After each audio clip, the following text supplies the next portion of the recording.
শোন বাবারা, আমার তো এখন বয়স হয়েছে, আমি আর তোদের কাজ করে খেতে দিতে পারবো না। তাই আমি সিদ্ধান্ত নিয়েছি, এবার আমি তোদের বিয়ে দিব। কিন্তু মা, আমরা তো সিদ্ধান্ত নিয়েছি যে আমরা আরো কিছুদিন পরে বিয়ে করব। আগে নিজের পায়ে তো দাঁড়িয়ে নি। হ্যাঁ মা, আমাদের এখনো অনেক কিছু করবার বাকি আছে। আমরা তো অনেক কষ্ট করেছি, এখন তো কোনো রকম একটু মাথা গোঁজা ঠাঁই হয়েছে। এবার একটা ভালো দেখে কাজ তো জোগাড় করে নেই। তার কোনো দরকার নেই, আমার সিদ্ধান্ত তোদের জানিয়ে দিলাম, বাকিটা তোদের ইচ্ছা। ভাই, এখন আমাদের কি করা উচিত? মা তো বিয়ের জন্য চাপ দিচ্ছে, তাছাড়া মার তো বয়সও হয়েছে, কাজকর্ম ঠিকভাবে করতেও পারে না। হ্যাঁ ভাই, আমিও সেটাই বলছি, আমাদের মার কথাই শোনা উচিত। আমরা বরং মাকে গিয়ে হ্যাঁ বলে দিই। মা, আমাদের উপর রাগ করেছো নাকি? রাগ করো না মা, আমরা তোমার কষ্ট বুঝি, আমরা এই বিয়েতে রাজি। হ্যাঁ মা, তুমি আমাদের বিয়ের ব্যবস্থা করো। আমি জানতাম তোরা আমার কথা ফেলতে পারবি না, তোদের জন্য তো মেয়ে দেখাই আছে। তবে তিয়াসকে আজই আমি বিয়ে দিব। তাই বলে আজই মা? হ্যাঁ বাবা, তোর রেজা কাকার মেয়ে গৌরীর সাথে তোর বিয়ে হবে।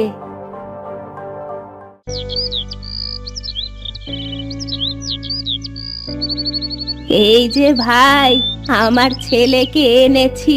তোমার সাথে তো এ বিষয়ে আমার আগেই কথা হয়েছে। এবার আমাদের গৌরীমাকে আমার ছেলের হাতে তুলে দাও। হ্যাঁ, আমি খুব খুশি হয়েছি। তিয়াসের মতো একটা ছেলে আমার মেয়ের স্বামী হয়েছে। আমি নিঃসন্দেহে তোমাদের হাতে আমার মেয়েকে তুলে দিতে পারি।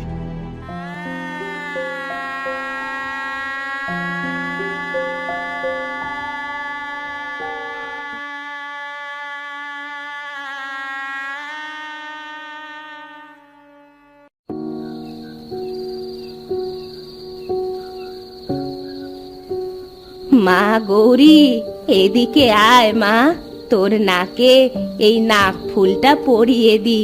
এটা আমাদের বংশের নাক ফুল। বংশে যেই বিয়ে করুক না কেন, তাকেই এই নাক ফুলটা দেয়া হয়। তুমি নিজের হাতে আমাকে পরিয়ে দাও মা।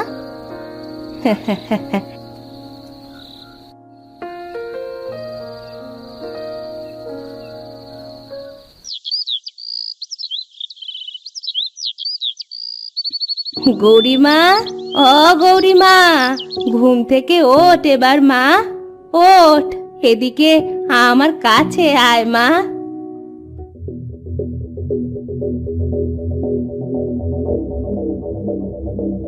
কি হলো মা, আমার দিকে তুমি এইভাবে তাকিয়ে আছো কেন? তোর এ অবস্থা কি করে হলো রে? তোর চেহারা এমন অদ্ভুত খারাপ হলো কি করে? কি বলছো মা তুমি? আমার চেহারা কেন খারাপ হবে? তুমি চোখে কি দেখছো? মা, এটা কে? একে তো দেখলেই ভয় লাগছে। আমাদের বাড়িতে কি করছে? বাবা, এই যে আমাদের গৌরী, এর চেহারা এমন অদ্ভুত ভয়ঙ্কর হলো কিভাবে? মা, এবার আমি মানুষের সামনে যাব কিভাবে? আমি যে কারো সামনে যেতে পারবো না মা। আমার এমন চেহারা কিভাবে হলো? বাবা তিয়াস, তুই চিন্তা করিস না, গৌরীকে নিয়ে ঘরে যা। তবে কি সেই লোকের অভিশাপটা আমার ওপরে লেগে গেল নাকি? আমার কিয়াসকেও বিয়ে দিয়ে দেখতে হবে এটা কিসের জন্য এমন হলো। কি হয়েছে মা? কি ভাবছো এভাবে একা একা দাঁড়িয়ে? কিছু না, তোর কথাই ভাবছিলাম। তিয়াসকে তো বিয়ে দিলাম, এবার আমি আজই ভাবছি তোকেও বিয়ে দিব। মা, আমার কথা আর কিছুদিন পরে না হয় ভাবো। বড় ভাইকে তো কালই বিয়ে দিয়ে আনলে, আমারটা না হয় কিছুদিন পরে দিও। আমি তোর বিয়ে আজই দিব করিম ভাইয়ের মেয়ে কেয়ার সাথে। মেয়েটা খুব ভালো, তোর সাথে ওকে খুব মানাবে। আচ্ছা মা, তুমি যেটা ভালো বোঝো সেটাই করো, এতে আমার কোনো আপত্তি নেই। চল আমার সাথে করিমদের বাড়ি চল।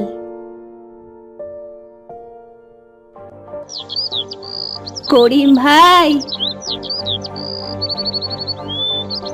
তোমার সাথে তো আমার আগেই এ বিষয়ে কথা হয়েছে।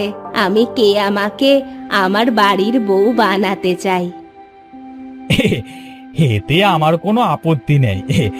আমার মেয়ে তোমার বাড়ির বউ হবে, এটা তো অনেক ভাগ্যের ব্যাপার। আমি আজই কেয়াকে কিয়াসের সাথে বিয়ে দিতে চাই।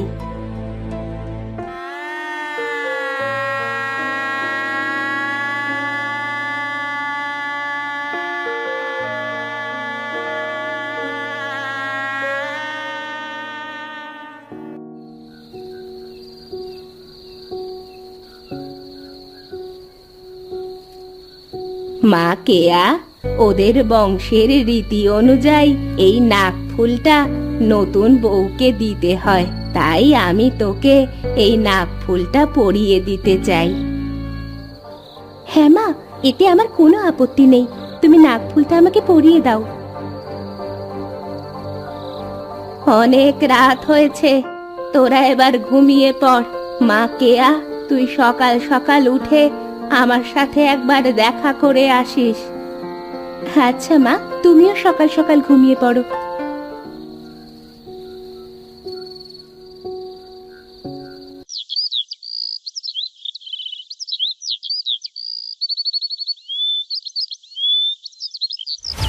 অনেক বেলা হয়ে গেল, মা বলেছিল সকাল সকাল মায়ের সাথে দেখা করতে।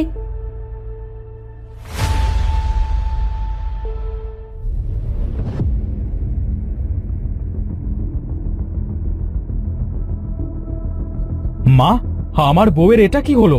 হ্যাঁ, এতক্ষণ তো ঠিকই ছিল, এমন অদ্ভুত খারাপ আকারের চেহারা কি করে হলো?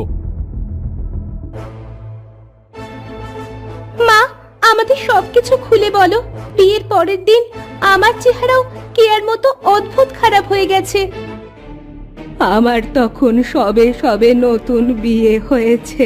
তোদের যেমন আমি নাকফুলটা পরিয়ে দিয়েছি, তেমনি আমার শাশুড়িও আমার নাকফুলটা পরিয়ে দিয়েছিল। বৌমা, ও বৌমা, কোথায় গেলে? আমার কাছে একটু এসো তো মা। আসছি মা।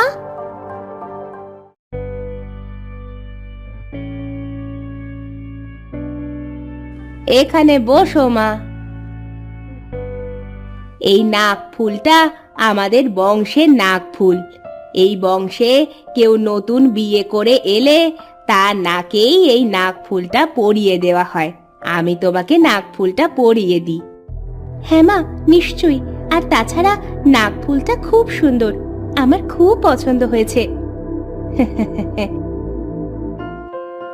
তুমি থাকো, আমার একটু বাইরে কাজ আছে, আমি এখন আসছি। বাড়িতে কেউ আছো? আমাকে একটু সাহায্য করো।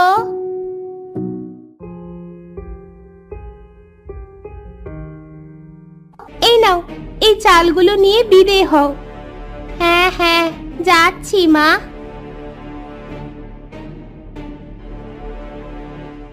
বেশ সুন্দর নাক ফুল তো, তোমার নাকে খুব মানিয়েছে মা। তোর এত বড় সাহস, ওই ময়লা হাতে আমার নাকে হাত দিয়েছিস? যা, বেরিয়ে যা, যা আমার বাড়ি থেকে, এক্ষুনি বেরিয়ে যা। তুই আমাকে মারলি, আমি তোকে অভিশাপ দিলাম। তোর বংশে কেউ যদি এই নাকফুল পরে, তাহলে যেন তার চেহারা অদ্ভুত আকারের খারাপ হয়ে যায়।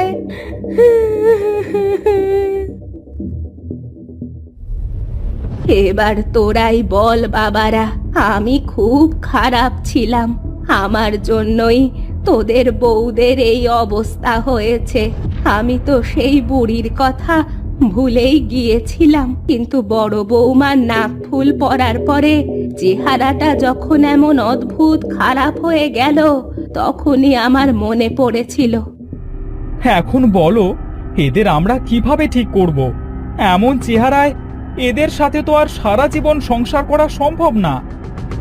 আমি এখন তোদের কি করতে বলবো বাবা? আমার ভুলের জন্য আমি অনুতপ্ত, আমার ভুল আমি বুঝতে পেরেছি। এই তোমার নাকফুলটা একবার খোলো তো। কি করব এখন আমি? এমন চেহারায় আমি মানুষের সামনে যাব কিভাবে?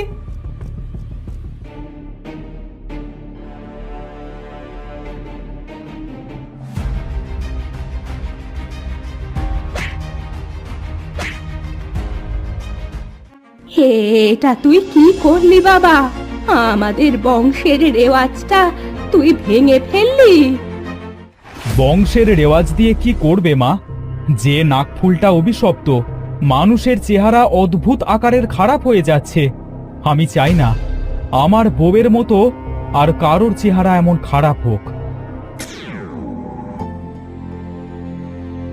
আরে, আমার বৌমাদের চেহারা যে আবার ঠিক হয়ে গেছে। হ্যাঁ, আমরা তো ঠিক হয়ে গেছি।